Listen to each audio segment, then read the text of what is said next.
Okay good morning. आज हामी अस्तिको छुटेको पाठहरुबाट सुरु गर्दैछौँ। चैप्टर 5 को product relations of features of good packaging. Features of good packaging का केही विशेषताहरू छन् जुन यस प्रकार छन्। नम्बर 1 कन्भिनिएन्ट, पोइन्टमा लेख्ने नानीहरुले CONVENIENT convenient. Number 2 attractive, ATTRACTIVE attractive. Third one economic. Fourth one protective. Fifth one communicative, and sixth one durability. Durability, DURABILITY, durability. Okay केटाकेटी तिमीले यसको पोइन्ट लेखिसक्यौ र यसको एक्सप्लेनेसन गरौँ। नम्बर 1 मा कन्भिनिएन्ट लेख्ने र अन्डरलाइन गर्ने। यसको एक्सप्लेनेसन हामी लेख्छौँ र कन्भिनिएन्ट को एक्सप्लेनेसन सुरु गर्ने। One of the key essences of good packaging is convenience, means easier, प्रयोग गर्न सजिलो हुने खालको यसको अर्थ हो। In this regard, a good package is the one that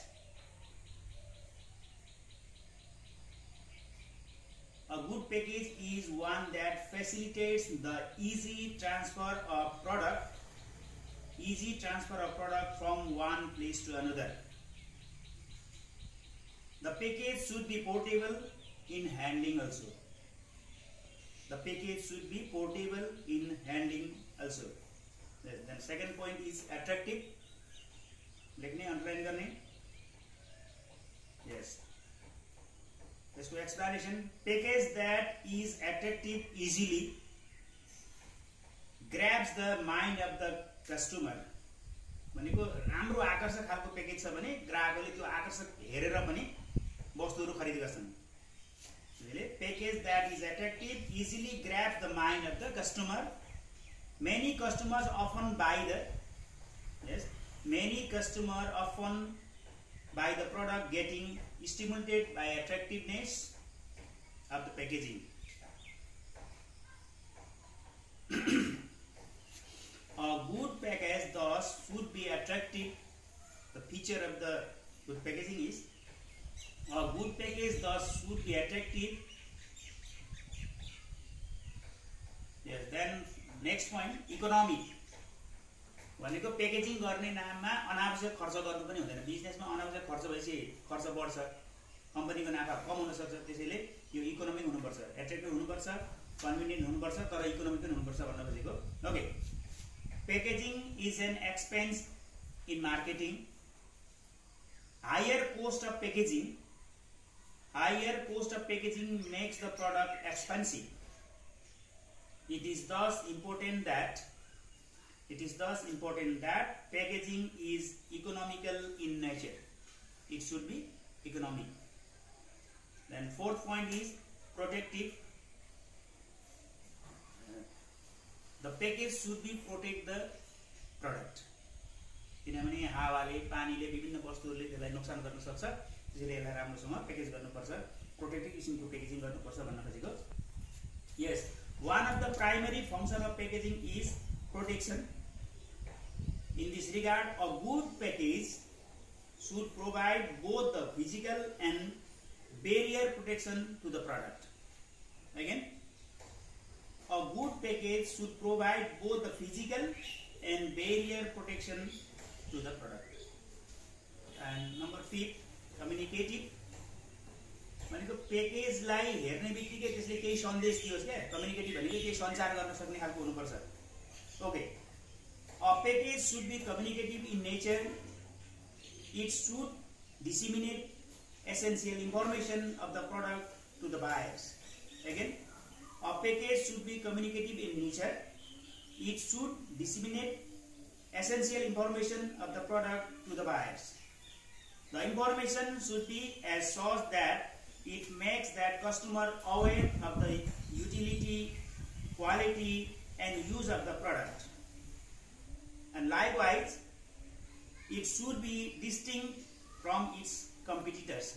किनभने त्यो सिमिलर प्रोडक्सन त एकै खालको भइरहेको छ अरू कम्पनीको पनि, तर अर्को कम्पनीमा त भिन्नै खालको के छ भन्ने खालको पनि हुनु पर्यो। देन लास्ट वान ड्युरेबिलिटी, भनेको यो प्रडक्टहरू चाहिँ धेरै टाढाबाट ओसार प्रसार गर्नुपर्ने भएको हुन्छ, त्यसैले तुरुन्तै त्यो नोक्सान हुने खालको गर्नु हुँदैन, त्यो चाहिँ ड्युरेबल हुनु पर्यो। किनभने धेरै ठाउँबाट कहीँबाट ट्रेनबाट ल्याएर फेरि ट्रकमा हालेर फेरि सानो गाडीमा हालेर फेरि अन्तिममा लास्टमा कस्टमरसम्म आइपुग्ने भएको हुनाले यो चाहिँ ड्युरेबल किसिमको चाहिँ हाम्रो प्याकेजिङ हुनुपर्छ भनेको छ। Okay, buyers often likes a product that is packaged in reusable wrappers and container. Again, buyer often likes product that is packaged in a reusable wrappers and containers। जस्तो हामी एउटा औषधिको बोतल किन्यौँ भने त्यसलाई घरमा लगाएर फेरि अर्को तेलहरू हाल्न या अन्य किसिमको प्रयोग गर्न सक्छौँ, टिनको बट्टामा मसलाहरू राख्न सक्छौँ, त्यस्तो भन्ने थियो। Packaging therefore should be done using durable and reusable materials। Okay, ल हामीले यो फिचर्स अफ गुड प्याकेजिङको हामीले यो क्लास सक्यौँ। अब हाम्रो अर्को पनि एउटा आज पढिहाल्नुपर्छ, यो लेबलिङ छ। म यहाँ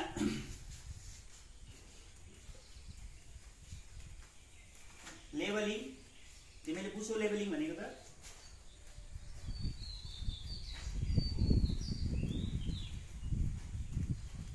लेबलिङ भनेको प्याकेजको बाहिरपट्टि त्यो वस्तुको विशेषताहरू जनाउने खालको लेखेको कुराहरू हुन्छ, त्यो कसरी बनेको, कहिले बनेको, के मिसिएर बनेको, लेबल दिने कुरा, यसलाई लेबलिङ भनिन्छ।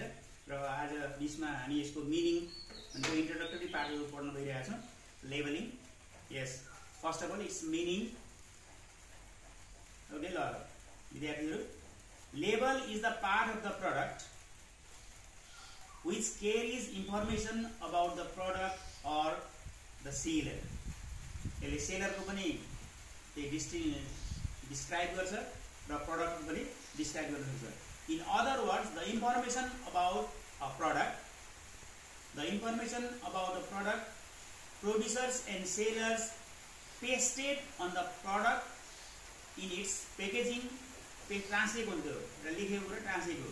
Product or its packaging is known as labeling or label। Label of a product delivers the sales message। यो इम्पोर्टेन्ट कुरा छ, ध्यान दिएर सुन। Label of product delivers the sales message। Okay, ल अब यसलाई पनि यसको पनि टाइप्सहरू छ, त्यसको मुनि आउँ। टाइप्स अफ लेबल भनेको कति प्रकारका लेबलहरू हुन्छन् भन्ने कुरा हामी यहाँ पढ्छौँ। Okay, the primary classification of label are as follows। The primary classification of label are as follows। Number 1, brand label, BRAND, brand label। Number 2, grade label, GRAD, grade label, LABEL, label। And third one, descriptive label, descriptive label। मैले विद्यार्थीहरूलाई भन्ने गरेको छु, यसको यहाँ लेखेको शब्दको अर्थ बुझ्यो भने तिमीले धेरै कुराहरू बुझ्न सक्छौ। जस्तो ब्रान्ड लेभल, ब्रान्ड भनेको एउटा कम्पनीको ब्रान्ड। त्यस्तै ग्रेड लेभल, ग्रेड भनेको ग्रेड, जस्तो हामी जिपिएको ग्रेडहरू भन्छौँ। वस्तुका प्रकारको ग्रेड हुन्छ, सबै वस्तुहरू कम्पनी निकालेको प्रडक्टको एकै खालको हुँदैन ग्रेड, फरक फरक ग्रेडको आधारमा फरक फरक लेभल गर्ने कुराहरू। र लास्टमा चाहिँ डिस्क्रिप्ट भने वर्णन गर्ने खालको किसिमको छ। र हामी यसको पनि एक्सप्लेनेसनहरू लेखिहालौँ। Brand level, brand and level are two different aspect. विद्यार्थीले के भन्छ, ब्रान्ड र लेभल भनेको एउटै हो भन्ने कुरा हो। त्यो एउटै हो तर एउटै होइन। However in some condition they may be used together. कहिले कहिले यसलाई चाहिँ एक ठाउँ प्रयोग पनि गरिन्छ, तर यसको अर्थ चाहिँ एकै खालको चाहिँ लाग्दैन। If the brand of the product is use in packaging of the product, it is called brand level. Again, म यसलाई दोहोऱ्याउँछु। If the brand of the product is use in packaging of the product, it is called brand level. ल अब second पोइन्टमा थियो हाम्रो grade level. Grade भनेको विभिन्न क्याटेगोरिज भन्न खोजेको। लेख्न सुरु गरेर category, products may be different classes भनेको कम्पनीले निकालेको प्रडक्टहरू एकै खालको हुँदैन, त्यसको ब्रान्ड फरक भनेको लेभल फरक हुन्छ, ग्रेड फरक हुन्छ भनेको साइज फरक फरक हुनसक्छ, क्वालिटी फरक फरक हुनसक्छ। Second, product may be different classes, groups and grades. Classes, groups and grades. The label that provide information about the quality of the product. The label that provides information about the quality of the product is known as grade label. Grade label indicates the quality of the product. Again, grade label indicates the quality of the product through sign, S-I-G-N sign, symbol, letter, number, brand name, etc. Then third one, descriptive label. Means description. There should be description. Okay. Descriptive label is highly informative than other two categories of the label. Descriptive label is highly informative than other two categories of the label. The label that provides information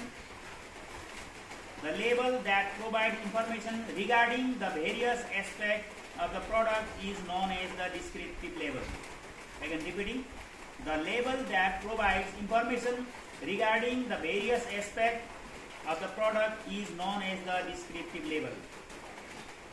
A descriptive label provides, continually, a descriptive label provides information about manufacturer address, packaging date, expiry date, ingredients, quality of product, put the comma also, quality of products, method of use, weight, necessary caution, etc. It is also called informative label. Okay, this much for today. अब भोलिको क्लासमा फेरि हामी function of labelling पढ्नेछौँ। आजलाई यति नै, धन्यवाद।